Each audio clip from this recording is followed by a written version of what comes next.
Alors maintenant, dernier paragraphe de la partie descriptive avant de rentrer dans le détail des ouvrages à réaliser, eh bien, c'est les prescriptions générales et particulières.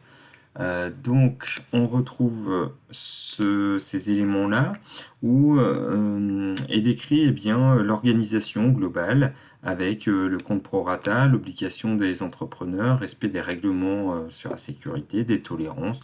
Voilà, bon, un document assez général qui n'est pas toujours, comme on l'a dit, pertinent euh, et adapté à chaque élément, mais on va le reproduire, on va le reproduire ici.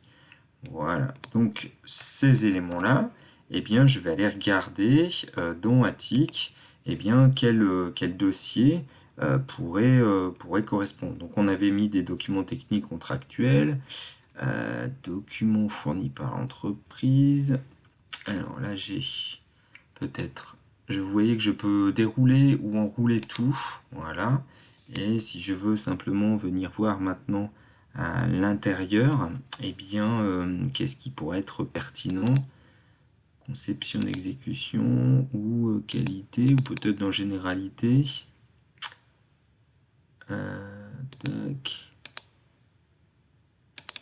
Obligation de l'entrepreneur. Eh bien, là, j'ai des éléments sur des lots qui sont traités au mètre ou forfaitaire. Peut-être qu'il n'y a rien qui correspond et je vais devoir recréer un article. Alors effectivement, je n'ai pas dans la base de données Attic eh bien d'articles correspondant à cela.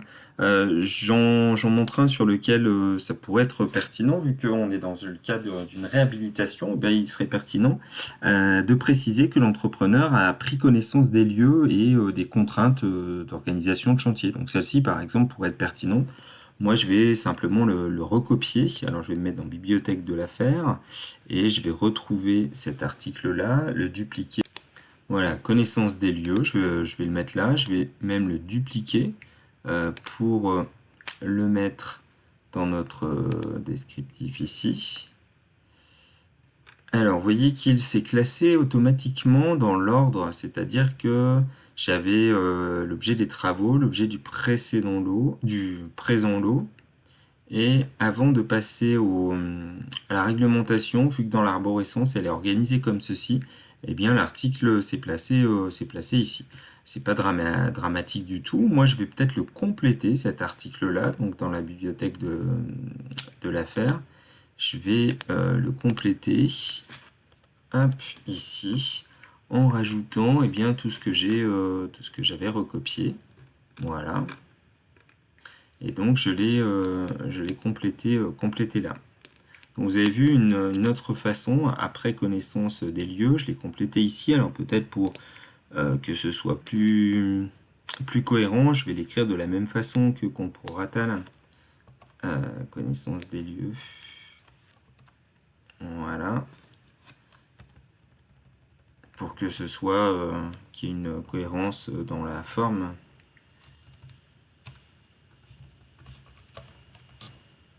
Connaissance des lieux ici. Voilà, très bien. Donc là, j'ai modifié dans le document cette partie-là. Alors, je l'ai modifié dans le document. C'était une autre façon de faire qu'on n'avait pas fait précédemment.